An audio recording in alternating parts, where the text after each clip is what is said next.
लेकिन सर उनकी मुख्यमंत्री ने जब यही चीज सार्वजनिक रूप पर कही तो इतनी थू थू हो गई। एक मुख्यमंत्री के सामने जनता ने नकार दिया कि आप सब झूठ बोल रहे हैं, और इसके बाद साहिब खुशी खुशी विदेश चले गए। जो अभी आपने कहा कि वहां वो 10 बिलियन का इन्वेस्टमेंट करेंगे, वहां के 15,000 लोगों को रोजगार देंगे। भारत में नहीं देंगे, भारत में रोजगार देने के लिए उनके पास वो नहीं है, और साहिब विदेश चले गए। देश में अफरा तफरी, आप बता रहे हो उड़ीसा में डबल इंजन की सरकार है, डीजल की समस्या है, किसान खाद के लिए चिल्ला रहा है। लेकिन सर अगर किसान को खाद नहीं मिली तो इस देश की अर्थव्यवस्था चौपट हो जाएगी। इस देश की अर्थव्यवस्था सिर्फ किसान पर टिकी हुई है। बिल्कुल। हाँ, सिर्फ किसानी है जो पिछले लगातार 30, 35, 40 सालों से लगातार उनके ऊपर कष्ट का बोझ लादने के बावजूद, लगातार उनके हजारों और कई बार लाखों लोगों की सालाना आत्महत्याओं के बावजूद, कर्ज में फंसे हुए दलदल के बावजूद, सिर्फ हमारे देश में एक ही सेक्टर है जो जिसने कभी इस देश को धोखा नहीं दिया। साल दर साल हमारे कृषि क्षेत्र से 3 से 4% की वृद्धि दर देश की इकोनॉमी में किसान अपनी पीठ पे कर्जा लाद के और कठिनाई लाद के अपने को आधा पेट रख के इस देश को दे रहा है, और अपने लड़के दे रहा है जो सीमा पे उस नौकरियां कर रहे हैं, जो सीमा बचा रहे हैं, और अपने लड़के दे रहा है जो सीआरपीएफ में, बीएसएफ में और इन सब में जाके आपके लिए लाठी भी चला रहे हैं अपने ही लोगों पर, और ये सब कर रहे हैं। तो ये इस कौम को आपने खतरे में डाल दिया है। आपके ही फैसलों से हम खतरे में हैं, और बहुत बुरे खतरे में पहुंच गए हैं। हमारे 32 में से 30 कारखाने एलएनजी पे चलते हैं, लिक्विफाइड नेचुरल गैस पर, जो खाद बनाते हैं। और लिक्विफाइड नेचुरल गैस हम करीब 80-85% कतर से लेते थे, बगल से आती थी, 5-6 दिन में आ जाती थी। कतर में आपने युद्ध करा रखा है, जिस मतलब आपने भले नहीं करा रखा है, लेकिन आप उन लोगों के साथ हैं जो युद्ध कर रहे हैं, जिनकी वजह से दुनिया फंसी हुई है, इजराइल, अमेरिका। और इससे आप अपने अंतर्राष्ट्रीय रिश्तों को भी जो भारत के लिए अच्छे बने हुए थे सब खराब कर रहे हैं। रूस से आप रिश्ता ऐसी जगह पहुंचा रहे हैं कि किसी दिन अगर रूस से भी ना हो गया तो हमारे पास कहीं कोई जगह नहीं बचेगी। और अमेरिका तो व्यापारी है, वो लगातार आपको महंगी चीजें दे रहा है, खाद, गैस, ये सब महंगा दे रहा है, और फिर आप अटकेंगे तो पूरे देश को आप अटका देंगे, जैसे आपने लगभग काफी हद तक अटका दिया है। लेकिन अभी इस देश को आपने हिंदू मुसलमान में फंसा रखा है। हमारे सवर्ण जातियों के बहुत सारे मूर्ख युवा और उनके बुजुर्ग जातिगत श्रेष्ठता के चलते इस तरह की मूर्खतापूर्ण धारणा में इस देश को खतरे में डाल रहे हैं, बहुत ज्यादा खतरे में डाल रहे हैं। पिछड़ी जातियां, दलित, आदिवासी हमारे लोग हैं, हम हैं, हमारे असली लोग हैं। अमेरिका हमारा असली नहीं है, इजराइल हमारा असली नहीं है। अपने लोगों को पहचानिए, अपने समाज में न्याय करिए। अपने समाज में अन्याय क्यों चला रहे हैं? अपने को मजबूत कीजिए, चीन की तरह, वियतनाम की तरह, रूस की तरह। ऐसे असंख्य उदाहरण है। छोटा सा देश क्यूबा है, अमेरिका की नाक पे बैठा है, इतने दिनों से संघर्ष कर रहा है। खुददारी रखिए भाई, क्या बेच रहे हैं आप? हमारे देश के पूर्वजों ने बहुत कुर्बानी देके ये आजादी और ये सम्मान और ये आत्म स्वाभिमान हासिल किया था, जिसको हम आजादी कहते हैं। इसको ऐसे मत गंवाइए भाई। तो अपनी छोटी लड़ाइयां अंदर की जो है समाज की, उनको अपने अंदर हल करिए, सभ्यता से हल करिए, न्याय से हल करिए, सबको हिस्सा दीजिए। किसी कमजोर छोटे भाई का हिस्सा मारना कोई अकलमंदी की बात नहीं होती, कि कोई ऐसी बड़ी बात नहीं है। आपस में जहर बांटना अच्छी बात नहीं है। मुसलमान भी हमारे ही बीच से हैं, यही वो कोई अंतरिक्ष से नहीं आए हैं, हमारे लोग हैं। उनके साथ भी नफरत की बातें जो है उनको कम करिए, खत्म करिए, समझिए, उनको दोस्त बनाइए, उनको भरोसा दीजिए, उनके अंदर से डर खत्म करिए। ये जहर इस समाज को निगल जाएगा। 20 करोड़ आबादी को आप कष्ट देके सुखी नहीं रह सकते। आप पाकिस्तान नहीं है, और आप पाकिस्तान है तो पाकिस्तान को देख लीजिए उसका क्या हाल है। कोई भी अपने अल्पसंख्यकों को कमजोर करके, कठिनाई में डाल के, परेशानी में डाल के, खतरे में डाल के अपने को सुखी नहीं दुनिया में हुआ। तो इस तरह की बातों को, इस तरह की राजनीति को दरकिनार कीजिए। अपने बच्चों के भविष्य के लिए चीजों को देखिए आंख खोलकर। देश में, देशवासियों में एकता होनी चाहिए, और सब में ये भावना होनी चाहिए कि हम, जो हमें आजादी हमारे अपने करने से नहीं, हमारे बुजुर्गों की कुर्बानियों से मिली है, हमें उसकी रक्षा करनी है और अपने देश को आगे बढ़ाना है, एकता करके, डिवीजन करके नहीं। जो भी डिवीजन की बात करता हो, राजनीति करने वाला, पत्रकारिता करने वाला, समाज सुधारक, कोई भी, उसको दूर करिए अपने से, उससे दूर होइए, उस सूचना देने वाले यंत्र को फाड़ के फेंक दीजिए।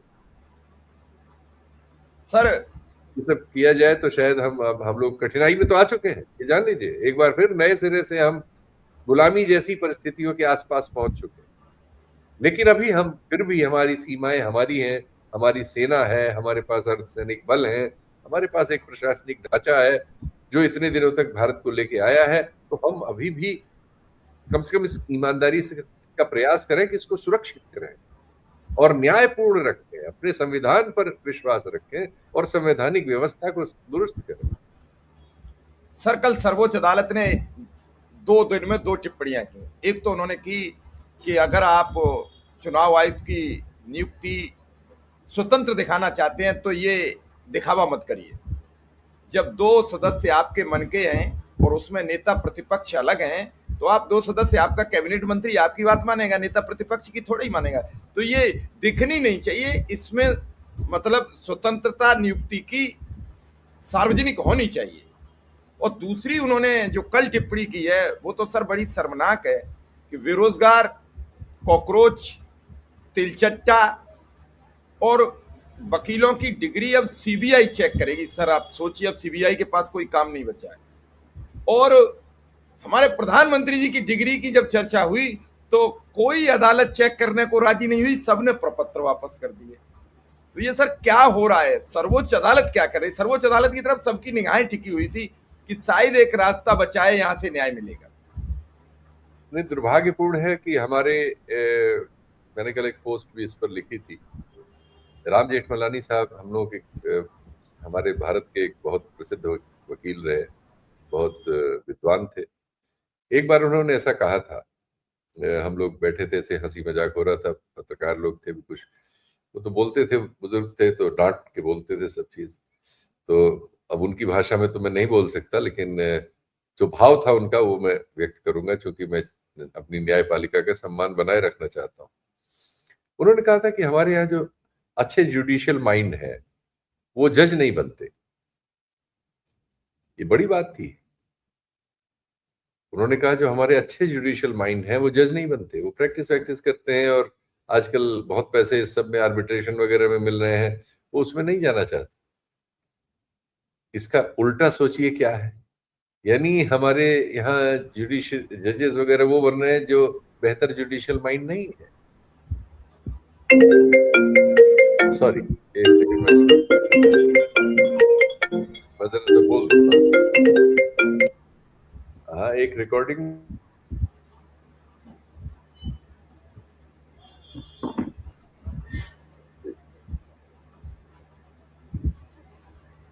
बिल्कुल आप ठीक तो कह रहे हैं सर के जब न्याय करने वाला न्याय के प्रति जवाबदेह नहीं होगा तो होगा कैसे? जी, या तो नतीजा ये हो रहा है कि मैं ये नहीं कहना चाहता कि हमारे चीफ जस्टिस मीडिया ने ये टिप्पणी करके क्या कहा है, लेकिन जो लोग कह रहे हैं उस पर, ऐसे लोग जो इस पेशे में हैं, जिन्होंने जो वकालत कर रहे हैं, जो जज रहे हैं, उन सब लोगों की राय है कि ये टिप्पणी गैर वाजिब है। उनकी राय है कि ये गैर जिम्मेदारी का भी परिचय देती है, क्योंकि वो ऐसी कुर्सी पर है जो अंतिम है। हमारे पूरे प्रणाली की का अंत है सुप्रीम कोर्ट, और उसमें चीफ जस्टिस जो है वो मतलब उस तरह की रैंकिंग नहीं होती, हर जज बराबर माना जाता है, लेकिन फिर भी जिम्मेदारियां कुछ ऐसी होती है कि उनकी प्रमुखता है। तो उनको निश्चित तौर पर अपनी आबादी के एक हिस्से को इस तरह के शब्दों से लांछित करना, मतलब न्याय संगत तो खैर इसको क्या ही कहा जा सकता है, इसे सभ्यता के दायरे में भी नहीं लिया जा सकता। तो मुझे उम्मीद है, या मैं उम्मीद करना चाहता हूँ कि भविष्य में हम इस तरह की टिप्पणियां इस तरह की पीठ से शायद न सुने, लेकिन हमें नहीं पता, क्योंकि राम जेठमलानी साहब की बात भी साथ साथ चल रही है, इसलिए अब क्या कहा जाए इसको, इससे अतिरिक्त क्या कहें। निर्णय जनता पे है, वो स्वयं इसको तय। सर एक कल पोस्ट सामने आ गई है, ये आपकी स्क्रीन पर है, जिस बहुत बढ़िया। खबर को लेकर आप हमेशा चर्चा करते थे कि ये देश अब व्हाट्सएप से चल रहा है, एक मैसेज प्रोवाइड कर दिया जाता है, दिन भर लीड खबर बन जाती है। जी, अभी एक मिनट रुकिए जरा, हमारा स्टाफ आए, एक मिनट आए।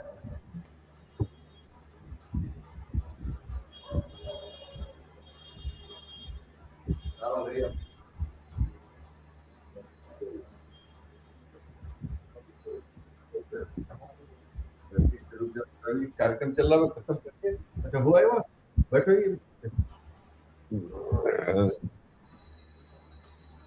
हाँ सॉरी, एडिट कर लेना।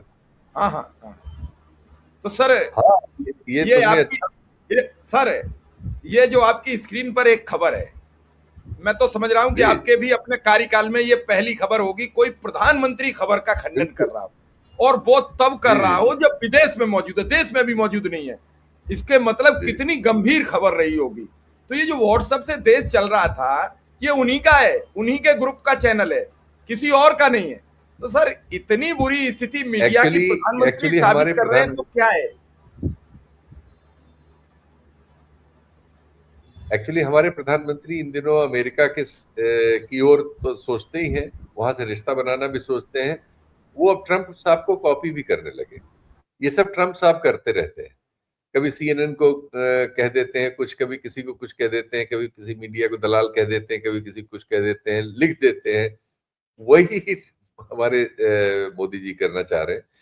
मोदी जी, भारत में दूसरी तरह की व्यवस्था है, हमारी और अमेरिकी व्यवस्था अलग अलग है। वहां राष्ट्रपति ही सब पूरी सरकार होता है, यहाँ एक चुनी हुई सरकार होती है जिसमें बहुत सारे लोग होते हैं। ये करने के लिए आपके पास एक विभाग है, आपके अपने कार्यालय में भी इसके लिए आपने ऑलरेडी अधिकारियों को नियुक्त कर रखा है। और उनका हमारा जो सरकार में एक सूचना विभाग होता है, इंफॉर्मेशन डिपार्टमेंट, केंद्र में भी है, राज्य में भी, भारी बजट है उसका। इस तरह की चीज अगर कहीं से खंडन जाना होता है तो वहां से जाना चाहिए। आप जहां भी हैं, आप कम्युनिकेटेड हैं, आप तो आपको सिर्फ जबान हिलानी है। जो आपने यहाँ किया इसमें, या कराया या किया, जो भी किया, ये आप सिर्फ एक इशारा करते ऐसे ही होता, लेकिन व्यवस्था से होता। ये जो है, ये वही क्या कहा जाए, आप अपने आप को अमेरिका के राष्ट्रपति की तरह पेश कर रहे हैं। भारत के लोकतांत्रिक व्यवस्था में ये व्यवस्था नहीं है। लेकिन अब ठीक है, आप नई नई परंपराएं डाल रहे हैं, ये भी उस तरह की परंपरा है। और आप पर आरोप ही यही है कि आप हर चीज को अपने आप में केंद्रित कर लेना चाहते हैं। तो खंडन देने का अधिकार भी आप सूचना विभाग से छीन के अपने हाथ में ले रहे हैं। सरकार में वित्त मंत्रालय है, उसके पास भी इंफॉर्मेशन डिपार्टमेंट उसका अपना है। फाइनेंस के अलावा और अन्य जितने भी मंत्रालय हैं जिससे भी संबंधित ये विषय रहा हो, वो सब इसका खंडन कर सकते हैं। और हमारा सूचना विभाग है ही है। लेकिन अब संभाव आपने किया, महान है आप, क्या कहा जाए। तो वो कहा, आरोप जो है कि ट्विटर पे सरकार चल रही है और फेसबुक पे और उस पे व्हाट्सएप पे, उसको सिद्ध कर रहे हैं आप। ये तो खैर अब क्या कहा जाए। और वाकई वो चैनल वो है जो आपकी ही प्रशंसा करते रहते हैं 24 घंटे। मुझे तो लगता है कि उन्होंने वातावरण बनाने के लिए ये एक, आप कह सकते हैं कि सरसों डाली थी कि देखते हैं लोग कैसे इस पे रिएक्ट करते हैं। आपने वो रिएक्शंस देखे होंगे, तो आपको लगा होगा कि इससे पॉलिटिकल नुकसान हो सकता है, तो चलिए पॉलिटिकल इससे स्कोर कर लिया जाए, तो आपने ट्वीट कर दिया। लेकिन ये परंपरा गलत है सर। इसको आप भारत को भारत रहने दीजिए, इसको अमेरिका की डुप्लीकेसी मत बनाइए, आजाद रहने दीजिए। सर बस छोटी सी एक जी टिप्पणी, पांच शिव कुमार अभी जी। जो यात्रा पर गए हैं, इससे कुछ मिलेगा या फिर कुछ और बताते हैं? कुछ लोग तो अलग चीज बता रहे हैं कि नॉर्वे में हमारे अडानी साहब की एक कंपनी ब्लैक लिस्टेड हो गई है, क्या सर यस, कुछ मामला है? बिल्कुल। नॉर्वे में वहां का एक फंड है, वो फंड इन्वेस्ट करता है, पेंशन वालों का फंड है। और वो ऐसी कंपनियों को फंड न देने के लिए अपने आप ब्लैकलिस्ट करता रहता है। तो अडानी ग्रीन नाम की कंपनी है, उसको उसने ब्लैकलिस्ट किया है। और वहां जा रहे हैं वो नॉर्वे। तो इनके यात्राओं पे हर बार ये शंका होती है, कैरवा वगैरह ने कई रिपोर्ट्स की हैं और लोगों ने भी शोध करके की हैं कि जहां जहां ये गए हैं, वहां अडानी का कोई न कोई इंटरेस्ट हमने पाया है। या तो उनको कोई बिजनेस दिलाने में कोशिश कर रहे होते हैं, या उनका कोई बिजनेस फंसा रहता है तो उसे निकालने में कोशिश करते हैं। या अमेरिका में जिस तरह की हालत है, वो अभी सुलझ रही है, जो कि उनके ऊपर एक मामला था, उसकी वजह से भारत अमेरिका के मामलों में एकदम सिट्टी पिट्टी गुम किए रहता था। ये लगता है कि पूरी सरकार अडानी की सेवा में है। ये बार बार लगता है, उसके तथ्य आते रहते हैं, और सरकार अपने आचरण से ये साबित भी नहीं करती कि नहीं वो सेवा में नहीं। तो कुल मिला के यही सीन है। चलिए सर, आपने हमें जो अपना कीमती वक्त दिया उसके लिए हम आपका आभार व्यक्त करते हैं। लेकिन दर्शकों को आपको सुनकर जो शांति मिलती है और उन्हें लगता है कि आप तथ्य और सबूतों से खबर लाते हैं, तो दर्शक बार बार ये चाहते हैं कि सर कम से कम ये तो बता दें आने वाला वक्त क्या है। सरकार नहीं बता रही है तो हम तो प्रिपेयर हो जाएं। आपने कहा कि महंगाई का विस्फोट होगा, वो विस्फोट हो चुका है। गांव का गरीब 2 रुपया महंगा दूध अब लेगा, और जब डीजल पेट्रोल के दाम बढ़ेंगे तो फिर 2 रुपया यही कंपनियां बढ़ा के सामने आ जाएंगी। तो क्या होगा? आपने समय दिया, बहुत बहुत आभार, बहुत बहुत धन्यवाद।